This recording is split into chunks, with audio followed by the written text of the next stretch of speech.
நமது கலாச்சாரம், நமது பண்பாடு எப்போதும் நம்முடன் நீடித்து இருக்கும். சப்ஸ்கிரைப் திலக். முகத்துக்கு தெரிவியுங்கள். அவரது அழைப்பினை எங்கள் மன்னர் ஏற்றுக்கொள்கிறார். மிக விரைவில் நல்லவேளையில் பயணம் தொடங்கி மிதிலை வருகிறோம். தாங்கள் எங்கள் சார்பில் மிதிலாபதியிடம் தெரிவியுங்கள். மிதிலையும் அயோத்தியும் உறவால் இணையும் இந்த சம்பந்த மகத்தானது. இந்த இணைப்பின் விளைவால் ஆரியாவர்த்தத்தின் இருவரும் சக்திகள் சங்கமிக்கின்றன. வணக்கத்திற்குரிய முனிவரே, மிக பணிவுடன் மன்னர் ஜனகரின் சார்பில் தங்கள் பாராட்டுகளுக்கு நான் நன்றியை சமர்ப்பிக்கிறேன். மன்னவா, மிதிலை மாநகர் செல்ல தங்கள் ஆணையை எதிர்பார்க்கிறேன். நான் போய் தாங்கள் வரும் சுப செய்தியை என் மன்னவரிடம் உடனே தெரிவிக்க வேண்டும். தமக்கு என் வாழ்த்தும் அனுமதியும் தேவவிரதரே. அங்கு சென்றதும் எனது இரு மைந்தர்களிடமும் எம் ஆசியை, அன்பினை, எமது பாராட்டுக்களை தெரிவியுங்கள். மைந்தன் ராமனிடம் கூறுங்கள், உன்னை பிரிந்து உயிரை பிரிந்த உடல் போல் இருக்கிறேன் என்று. பாலன் ராமனை பிரிந்தால் இந்த ராமப்பிரியனும் இல்லை. ஸ்ரீ ராமலட்சுமணரை பாலர் என்று சொல்ல தங்களுக்கு உரிமை உண்டு மன்னவா. புவனங்களை எல்லாம் அவர்கள் வீரத்தாலும் நெஞ்சின் ஈரத்தாலும் வாழ வைக்கும் அவதார புருஷர்கள். அந்த தீரர்களுக்கு, வீர புதல்வர்களுக்கு தந்தையாகின்ற பாக்கியம் தேவருக்கும் கிடைக்காது மன்னவா. தம்மை போன்ற மகத்தானவர்களின் தரிசனத்தால் நான் தன்யனானேன்.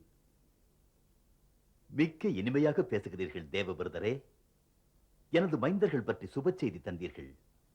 அதற்காக நாம் தரும் பரிசனை ஏற்றுக்கொள்ளும்.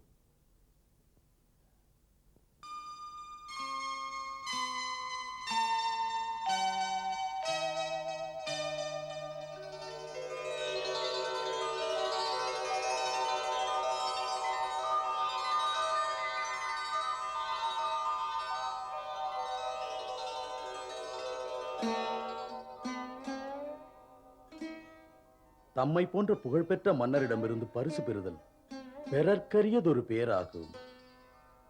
ஆனால் அரசே, இது எங்கள் குமாரியின் புகுந்த வீடு.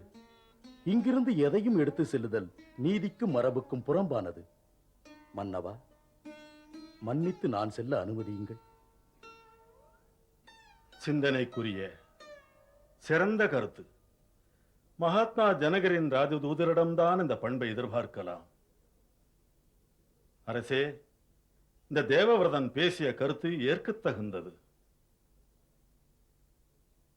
மன்னவா, விடை தாருங்கள்.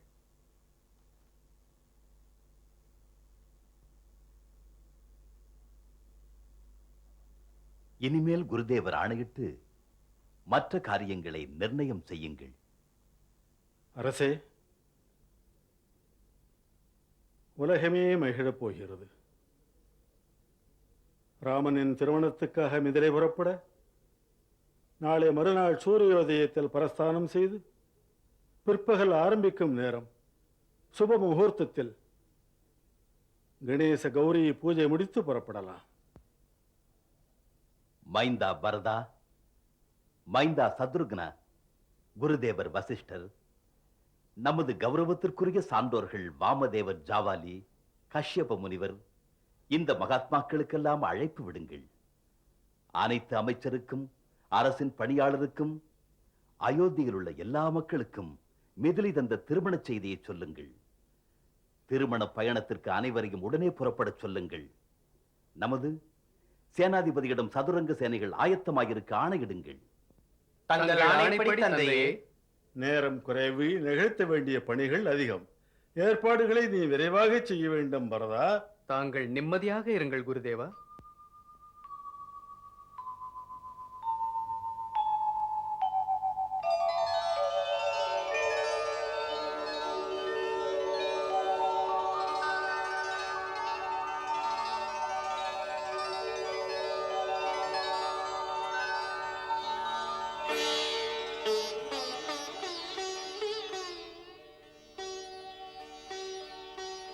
அமைச்சர் சுமந்திரரே, மகாராணி, ராமன் வாழ்க்கையில் நலம் பெற்று வாழ பிரார்த்தனை செய்து கொண்டிருக்கிறேன். தானத்துக்காக இந்த பொன்னும் மணிகளும், அந்தன பெருமக்களுக்கு எண்ணற்ற பசுக்களும், பொக்கிஷத்திலிருந்து தேவையான பொருட்களும் வாரி எடுத்து வழங்குங்கள். தங்கள் எண்ணப்படியே தங்கள் மன்னவரும் கூட எல்லா ஏற்பாடுகளும் செய்திருக்கிறார். அவர் ஆட்சியே ஜனங்களுக்காக. ஆரிய சுமந்திரரே, திருமண பயணம் தொடங்குவதற்கு முன்னால் பிராமணரும் யாச்சகரும் கேட்கிறதை கொடுங்கள். எதிர்பார்த்து வந்தவர் ஏமாந்து விடக்கூடாது. இந்த நாட்டை ஆளுபவன் மக்களை நல்ல நிலைமையில் வைக்காவிட்டால் அவன் ஆடம்பர விழா நடத்துவதற்கு இங்கே உரிமை இல்லை. இவர் என்றும் மக்களுக்காகவே வாழ்பவர் மகாராணி. அது சரி சுமந்திரரே, மிதிலைக்கு போனதும் முதல் காரியம் சீதையின் மாதாவுக்கு எனது அன்பினை வணக்கத்தை சொல்லுங்கள். அவர்களிடம் சொல்லுங்கள், ராமனை மைந்தனுக்கு சமமாக மதியுங்கள், சீதையை பற்றி சிறிதும் கவலைப்படாதீர்கள் என்று. சீதை எங்களுக்கு மருமகள் அல்ல, பிரியமகள் என்று சொல்லுங்கள். கோசலையின் மடியிலே அமருகின்ற அதிர்ஷ்டத்தை பாசத்தை பெறுவாள் என்று சொல்லும் சுமந்திரரே, செல்லும். स्वस्ति न इन्द्रो वृद्धश्रवा स्वस्ति न पूषा विश्ववेदा स्वस्ति नस्तारिक्षो अरिष्टनेमिः स्वस्ति नो बृहस्पतिर्दधातु.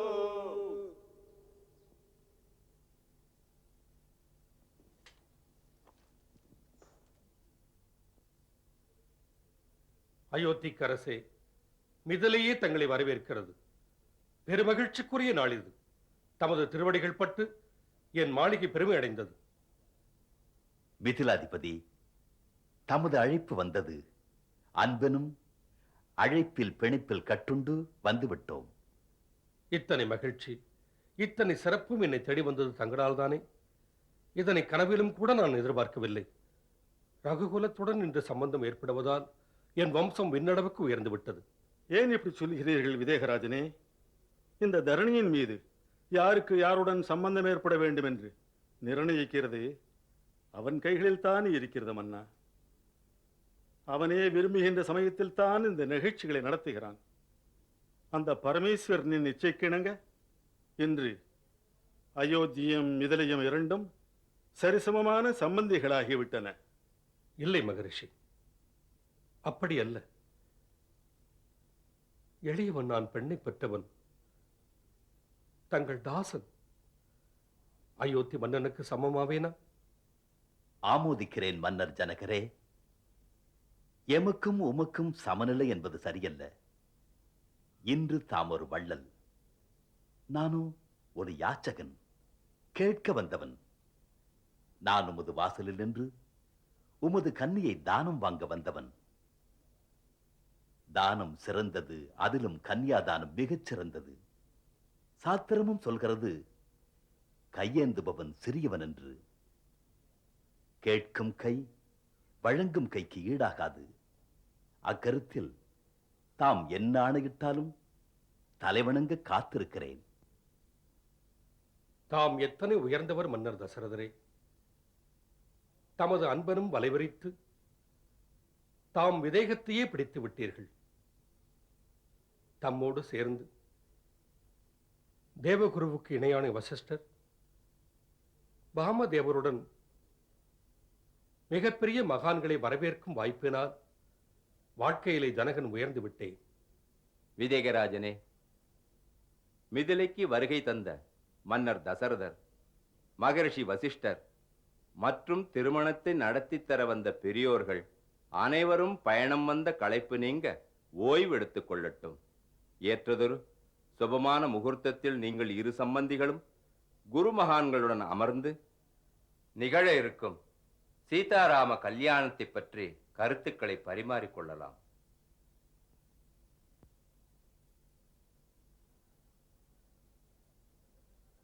அண்ணா அண்ணா, நம் தந்தை வந்திருக்கிறார். அவருடன் பரதண்ணாவும் சத்ருகுணனும் வந்திருக்கிறார்கள்.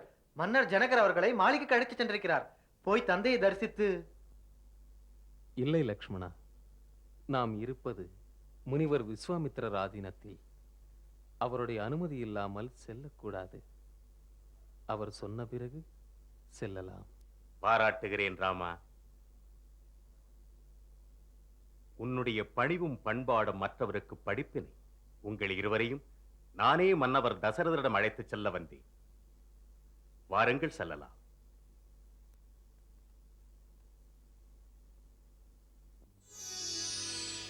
வணக்கத்துக்குரிய முனிவருடன் வந்தன ராம லக்ஷ்மணரே,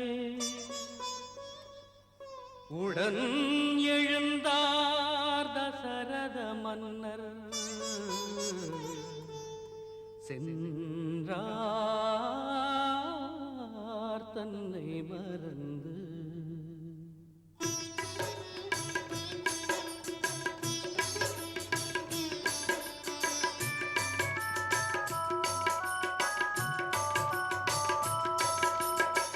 முனிவர் பொன்னடியில் வீழ்ந்து வணங்கி மீண்டும் மீண்டும் அதை கண்ணில் ஒற்றிக் கொண்டு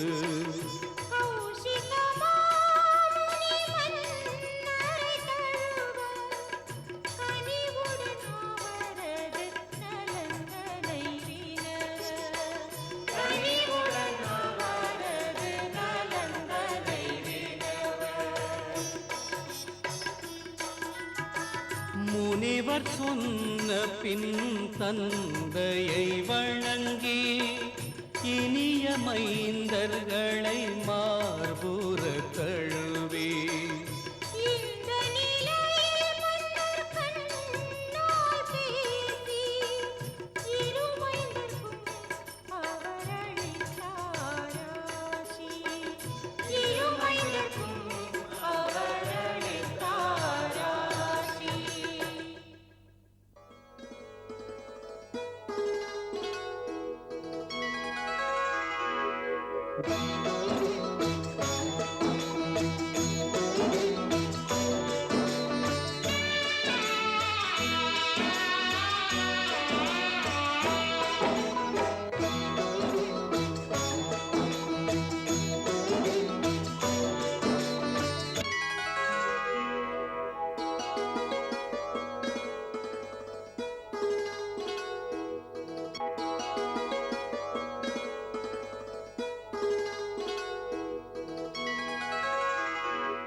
ராமா,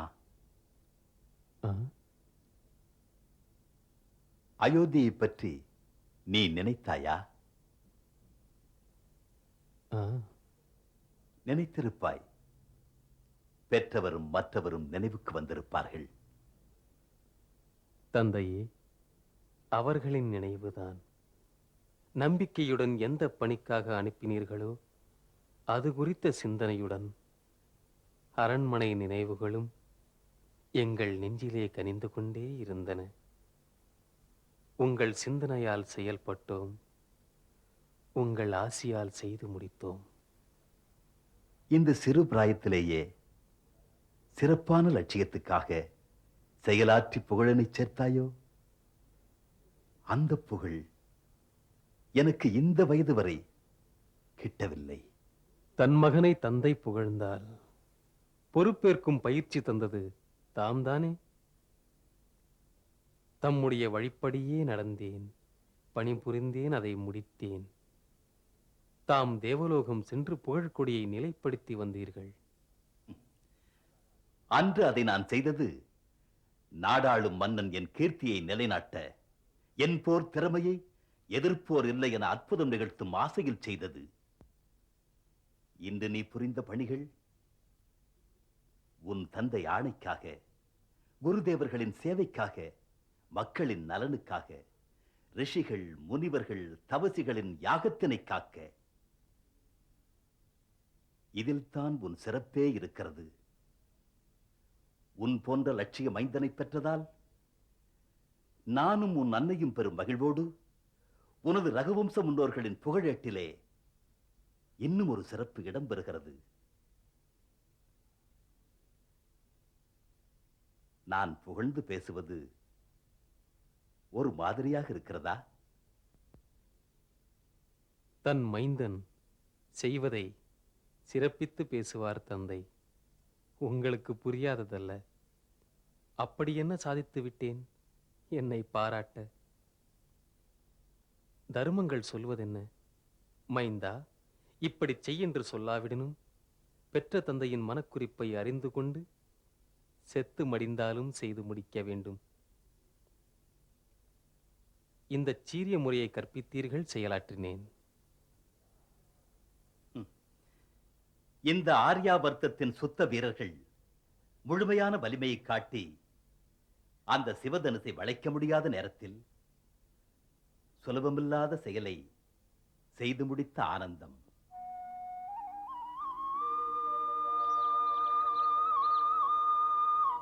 செல்வா, ஓய்வெடுத்துக்கொள். உணர்வு பூர்வமாக நான் சொன்னது ஏற்பில்லையா உனக்கு ராமா? செல்கமைந்தா,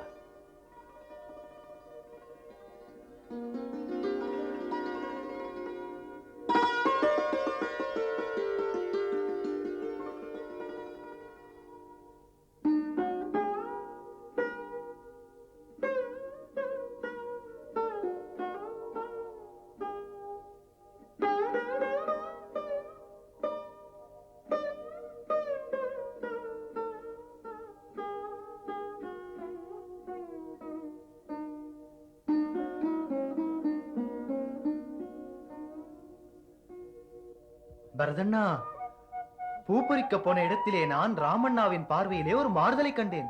என்ன கண்டாய்? எங்கே அவர் பார்த்தாரோ அங்கேயே பார்த்து லயித்து விட்டார். அண்ணனா? அப்படி ஒரு உணர்ச்சி வசப்பட்ட நிலையிலே அண்ணனை கண்டு நான் கேட்டேன். அவர் சொன்னார், லக்ஷ்மணா, யாரோ என் சிந்தனை தடாகத்தின் அமைதியை கலைத்து அசைத்து விட்டார்கள். அசைத்தது அன்பின் அலைகள், ஆனந்தத்தை ஏந்தி வரும் அலைகள். ஒவ்வொரு அலையிலும் சீதையின் சிரிப்பு. நிலாவை பார்த்தாலும் சீதை.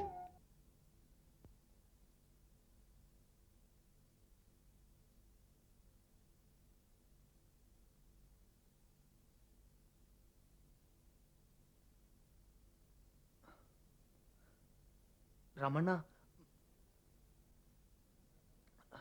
ரமணா, நான் பரதண்ணாவிடம் பேசிக் கொண்டிருந்தேன் மதிப்பிற்குரிய அண்ணியின் தரிசனத்தை பற்றி. பிரபு, குரு ஆசிரமத்தில் வேத பாடம் உண்டு, காதல் பாடம் ஏது? பிறகு எப்படி பிரேமை பாடத்தை படித்தீர்கள்? உண்மை ஆசிரியன் இயற்கைதான். அது மாதாவுக்கு மைந்தனை, பாசத்துக்கு சகோதரனை, கடலுக்கு அலைகளையும் அன்பு செய்ய கற்றுக் கொடுக்கிறது. நிச்சயமாக பாசம், பந்தம் என்பதெல்லாம் யாரும் கற்றுக் கொடுப்பதால் வருவதில்லை. உயிரோடு ஒட்டி வருவது அது. அதன்படிதான் ஒருவனுக்கு ஒருத்தியை பத்தினியாக்குவது, அது எப்போது எங்கே சந்திப்பது, இதையும் அவன்தான் முதலிலேயே நிச்சயிக்கிறான். இதனால் மனித சந்திப்புகளில் ஒரு சந்திப்பில் நம் பரிபூர்ண ஈடுபாடு பரிசுத்த அன்பாய் மலர்கிறது. அதன் பிறகு மனது வாழ்வு முழுதும் இன்னொருத்தியை நேசிக்க கூடாது. பூஜ்ய மகரிஷி வசிஷ்டரே, பிரம்மரிஷி விஸ்வாமித்திரரே, மன்னர் தசரதரே, இந்த சபையிலே தம் அனைவரையும் வரவேற்கிறேன். இப்போது எங்கள் குலகுரு மதிப்புக்குரிய சதானனர் இந்த சபையை வாழ்த்தும் குருமார்களின் முன்னிலையில் திருமண பேச்சினை வைப்பார். மன்னர் ஜனகரின் நிபந்தனைக்கு இணங்க சிவதனுசை வளைத்த உடனேயே ராஜகுமாரி சீதைக்கு ஸ்ரீராமனுடன் திருமணம் முடிந்து விட்டதாக கருத வேண்டும். என்று இந்த ஆரிய பூமியிலே இரு பெரும் வம்சங்கள் இணைந்து விட்டன. இருந்தாலும் நமது உலக வழக்கங்களையெல்லாம் அனுசரித்து மன்னர் ஜனகர் உங்கள் அனைவரின் முன்னிலையிலும் தமது மகள் சீதைக்கு முறைப்படி நெறிப்படி கன்னிகாதானம் செய்ய எண்ணுகிறார். அதற்காக மன்னர் ஜனகர் உமது கட்டளையை எதிர்நோக்குகிறார். இது பற்றி உங்கள் மைந்தன் ஸ்ரீ ராமனிடமும் சொன்னார்.